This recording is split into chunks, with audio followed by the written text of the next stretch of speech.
Welcome back and thank you for staying with us right here in Morning at NTV. Our next conversation, we are going to be focusing on Women's Day that is forthcoming on 8th Sunday. So we would like to know what is in store for us as we gear up to the celebrations on Sunday. So the theme for this year is I Am Generation Equality, Realizing Women's Rights. The theme is aligned with UN Women's new multi-generational campaign, Generation Equality, which marks the 25th anniversary of the Beijing Declaration and a Platform for Action. Well, adopted in 1995 at the Fourth World Conference on Women in Beijing, China, the Beijing Platform for Action is recognized as the most progressive roadmap for the empowerment of women and girls everywhere in the world. I'm talking about the global scale. In line with these aspirations, we look at the strides Uganda has made towards the empowerment of girls right here in Uganda and gender equality. And to tell us more, we have Ms. Consolata Kabonesa, an associate professor from Makerere University, and she joins me right about now. Very good morning, Ms. Kabonesa. Good How are you morning, today? sir. I'm fine, thank you. How are you? I'm very well. Thank What you. kind of strides do you think Uganda has made towards achieving women empowerment and bridging the gender gap? Thank you very much indeed, sir. Uganda has made quite a number of strides, as we know, and of course there are still problems. But I will start with the strides Indeed. first. One is that when we were implementing the Millennium Development Goals, one of the issues was to achieve parity by 2015. I'm glad to say that Uganda actually achieved parity in 2005. And so that meant that we had the same number of girls enrolling in primary school as the same number of boys enrolling. Now, that aside, Uganda has made quite a number of other things. For example, we have Bona Basome, where actually a number of girls are also coming into primary school, and USC. A number of girls have actually come now into secondary schools, much better than before. Then we have a number of policies, and these policies are there actually to ensure that both women and girls achieve their desires, achieve their interests, achieve their hopes in life. And a number of policies include the gender policy, as we know it. We have the Anti-Harassment Sexual Act. We have the Domestic Violence Act. We have the Anti-Defilement Act, particularly for girls. And then we can see that actually has made some strides. Then just recently, as 2015, Uganda came up with the Public Finance Management Act. And that act is very important. Yes. Because it makes sure that gender and equity are implemented in all sectors of the government. And that includes primary school education, as far as primary education is concerned. And what it is saying is that institutions, government institutions, government agencies should actually budget with gender and equity in mind. And if we are able to do that, then of course we are going to achieve even more. Of course, there are a number of schools that have been built. We are not up to the standard, Indeed. that one we can say. But government has constructed some schools. They have constructed actually some whole buildings. And there's actually been higher enrollment of girls in schools lately. Yes. Oh yes, oh yes.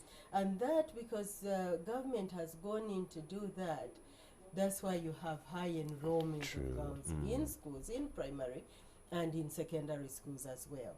And then of course, because of that, you can see that actually girls are doing very well now in schools. They are, yes. Yeah, in secondary schools, in A level, they are performing very well. The recently released USCE results, they actually performed better than the boys in that regard. Yes. You see. And that actually, we need to applaud that. Indeed. We need to applaud government on that. And of course, there are other ones that came out in 1991. Government started affirmative action. Indeed. And that affirmative action actually improves the status of girls, the status of women as well. But also in 1991, government started the School of Women and Gender Studies. It started as a department then, but it has done a lot actually to train young girls and young men in the country in the area of gender studies. So government has really done quite a bit. It has done quite a bit to ensure that bit. women and girls are empowered and to Yes. bridge the gender gap. Yes. So what more needs to be done to ensure that we achieve 100%? Before we go there, we need to actually realize that government started a youth livelihoods program. That again is supposed to promote both girls and boys. But there is a lot that has to be done. There are a number of policies that actually we have put down, that we have, that need to be implemented to the fullest. Of course, we have girls enrolling. Retention is an issue. Yes. And also, of course, completion is still an issue. There are still young girls actually who are dropping out of school, who are getting married at an early age, and all that government need to come in and say enough is enough. There are actually a number of girls who are getting defiled.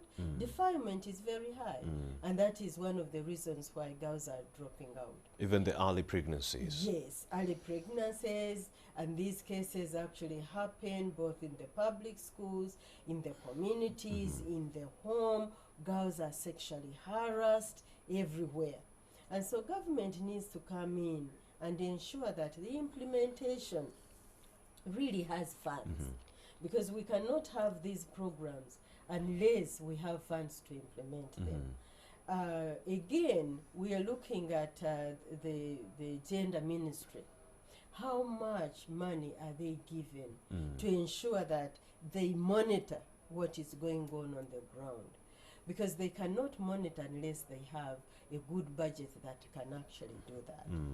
Government needs to come out and construct more schools. Indeed. Because we have actually districts where there are no schools. Indeed. Where the schools may be there, the structures are there, but the floor is dirt. Where the structures may be there, but there are no windows. Where the structures are there, but there is no roof. No books, no chalks, no desks. Yeah. So government needs actually to put our primary schools up to the international standard. Indeed. And if they can be able to do that, and then move on to secondary school, and also put them up to the standard, both our girls and our boys will be able to learn and learn very well. Another thing that government needs to do is to invest in teacher education. Because teacher education is very important. Because these are the people actually who act not only as role models, but actually who train the young girls and the young boys to become who they are in future. And so investing in teacher education is crucial because we know actually the primary school teachers do not get a good salary. But they also need to go in for in-service. Indeed. You know, you cannot have trained 20 years, 30 years ago, and you still are up to capacity. No, there should be in-service training for the teachers as well. And then, of course, you cannot look at education and say, okay, that is it. There is the health aspect. Indeed. Reproductive rights of girls. And sanitation. Sanitary pads. Yes. Where are they? We know that our economy, of course, is not doing very well for the poor people. For the rich, they have the money, they can get anything they want. But most of our population, if you go in the countryside, it is still living in poverty. And because of that, we need actually to have outlets for sanitary pads for young girls who are in primary school and who are in secondary schools, so that we can facilitate them to complete those sections of education. Then again, in reproductive health, we have health centers. The question is, do those health centers have medicine? Can they actually take in the girl child and friendly and give her the service that she needs? So there needs to be training for the medical personnel. To create a harmonious environment for our girls. Yes, because the youth in most cases do not want to go to health services with their reproductive health issues because they are saying, how will they see me? Oh, it's an How issue will- of trust. Yes, how will I be treated? Yeah, they will ask them, when did you start? Why are you starting? Instead of listening to them and guiding them accordingly. Indeed. And of course, government, yes, has done in the economic area, has done youth livelihood project, but that's not enough. Yes, there is the skilling project, but that's not enough because we are talking about 70% of our youth. Indeed. And do you think we need to streamline that youth livelihood fund? Of Because there's course. so many requirements that actually make it so hard for our young girls, even the boys, to join. That requirement of having a group of more than 8 or 10 people. You have girls who are secluded or living in a setting where they cannot associate with other people. Yes. So how can I, as an individual girl, access this youth livelihood fund with ease? Do you think it needs to be streamlined? It needs to be streamlined. I think they should also look at those people who can stand for them Yes. and say, okay, me, I voucher for this group. True. 5, 3 groups, a group of 3, a group of 5. To make it easier. To make it easier for the girls and also to make it easier for the boys as well. And so that needs streamlined. But again, there has to be more. There are these technical institutes all over the country. You know about them. Bit of it, yes. Yeah, which have been constructed. And actually there are no students there. So what is the government doing to ensure that actually these structures are being utilized? And so there is need maybe to train the technical staff who are supposed to train them.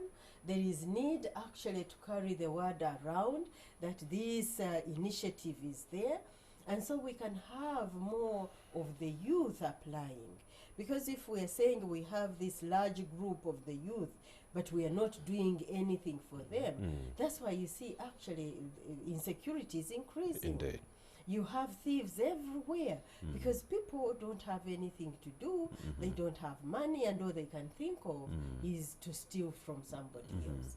So I think if we can have government thinking creatively in the area of economic sustainability for the youth, in the area of educational skills, more skills for the youth, I think we should be able to reach somewhere. Amazing, amazing pointers, Ms. Consolata. Now, you as Makerere University, you're also doing something that is amazing. Makerere School of Gender Studies actually initiated the Gender Identity Week. What is it about?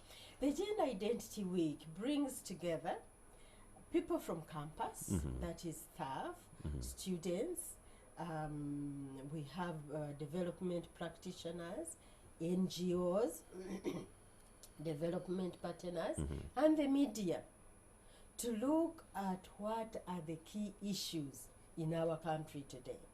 We discuss issues of empowerment, we discuss issues of gender equality, we discuss issues of masculinities, we talk about men. And what, because in most cases we think men don't do anything good, yeah? But we draw out the good things that men are doing in our country. So we've heard of the past, we've had a number of activities. We've talked about rural women. Yes. We've talked about rural women in leadership. We've talked about women in education.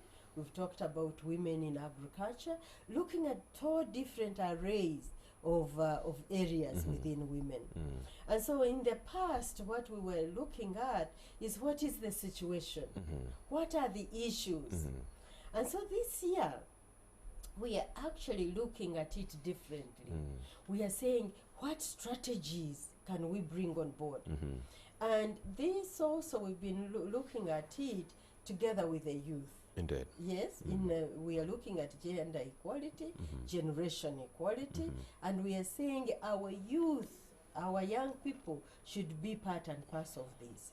So we started, for example, this Gender Week this year on Monday, and on Monday we discussed our traditions. Indeed. And we looked at what is the traditional kingdom, for example, doing in empowering women? And I'm glad to say that actually the Nabagereka Foundation was represented, and we had to top it off the Namasole. Let's talk about the legal framework that is actually working against our girls. Advocates from FIDA Uganda, yes, have come out to say that Ugandans should use International Women's Day on Sunday to rekindle the push for a marriage law which has been pending for over 50 years. What is your take on that? I think for us, as people in Makerere University, as people in the activists, we need that law to come out. Because it has been pending for more than 50 years, as you know. And we need it. The reason we need it is because when we look at property rights for women, in most cases, when a woman is married, or they are not married illegally, but they've been staying together, the moment the husband goes, the property also goes. The woman is left out in the cold, and we don't want that. We need to make sure that we are able to share property. We need to make sure that we are able, both I'm talking now for men and women. We should be able to share our property, and men should be able to share that property that actually you buy jointly, because that's what we are talking about. What you acquire jointly, that you acquire when you are in this relationship, that actually you should be very open, because it is part of accountability for your relationship.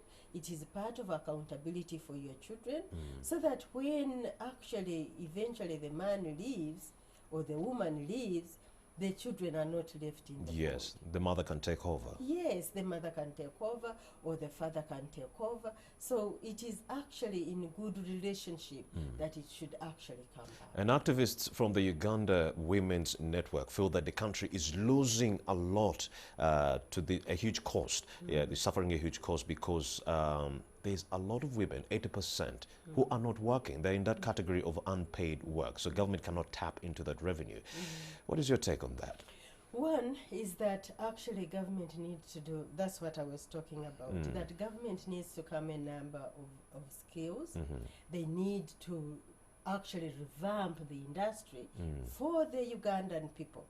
Because the reason why the youth, the women are not in the industry, in the business industry, is because of our laws.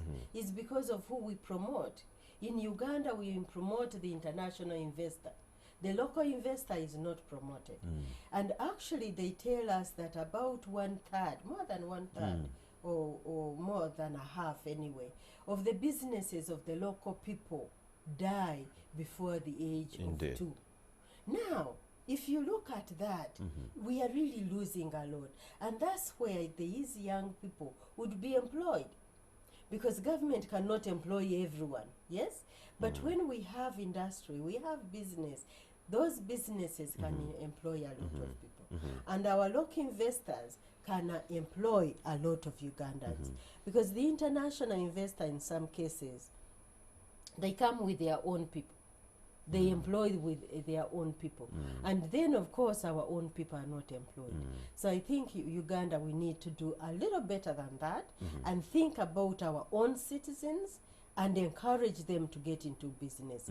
Have friendly policies for them. Like the labor laws. Yes, tax waivers, because they do that for the internationals. Why not our own people as well? Affirmative action seats were meant to help women in leadership, but we continue to see some people, so that they don't compete with men, but we continue to see some people hold on to these seats for generations. What is happening? What is happening is that some people, yes, have been empowered, because that affirmative action is actually supposed to help you acquire some skills so that you can stand on your own.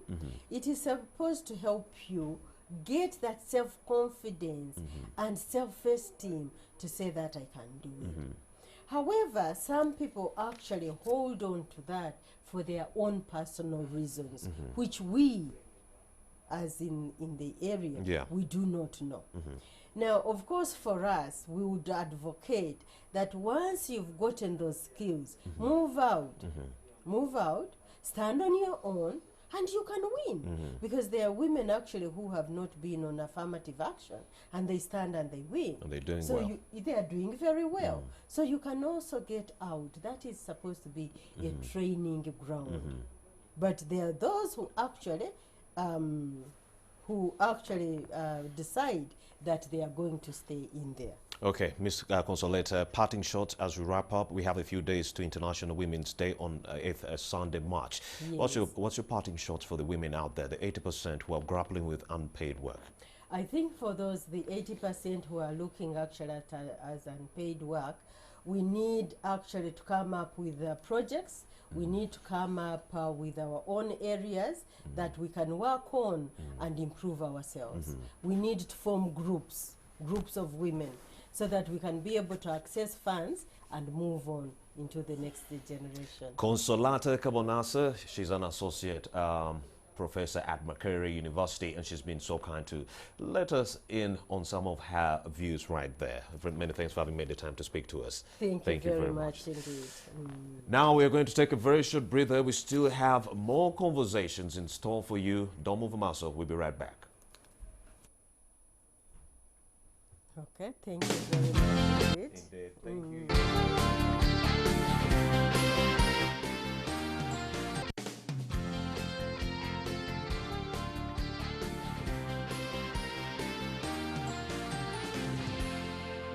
You're watching Morning at NTV.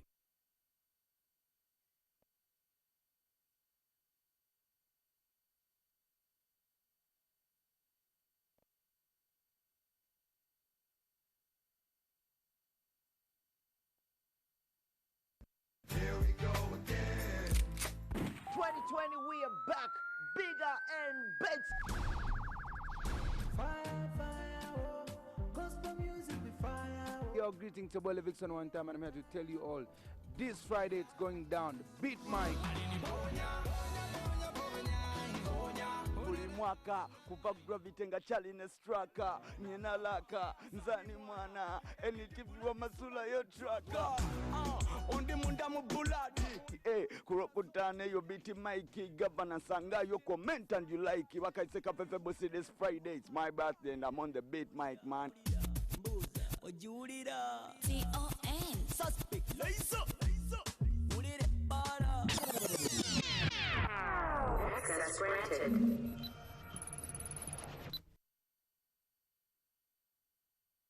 You see, that's the... Look, this is about them, yeah, and this is about myself and you and... can we just...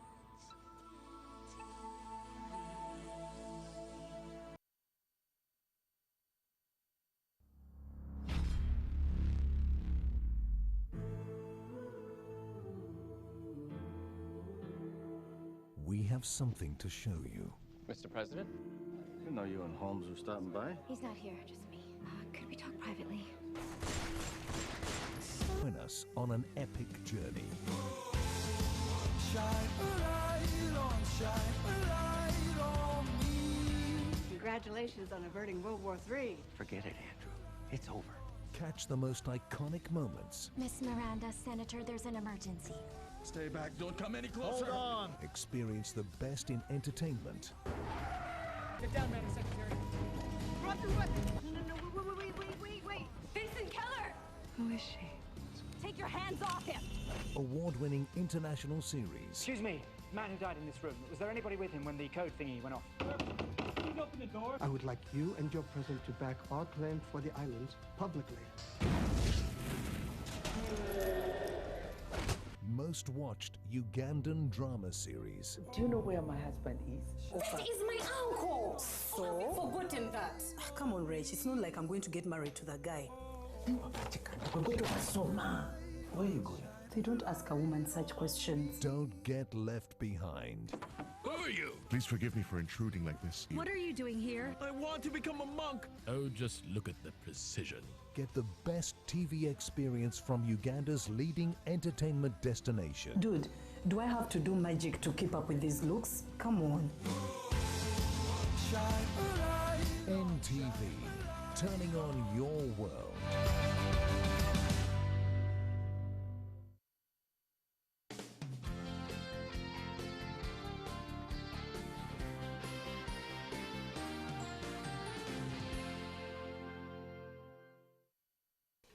All right, this is Morning at NTV, and many thanks for staying with us. We are back in our next conversation. That is the Tech Note Conversation, a new book called Rise Up, Unleashing the Potential of Women in Uganda, dares women in leadership. Yes, it uses that platform to dare women to actually vie for positions of power, to also assume responsibility and the independence of their lives from the men.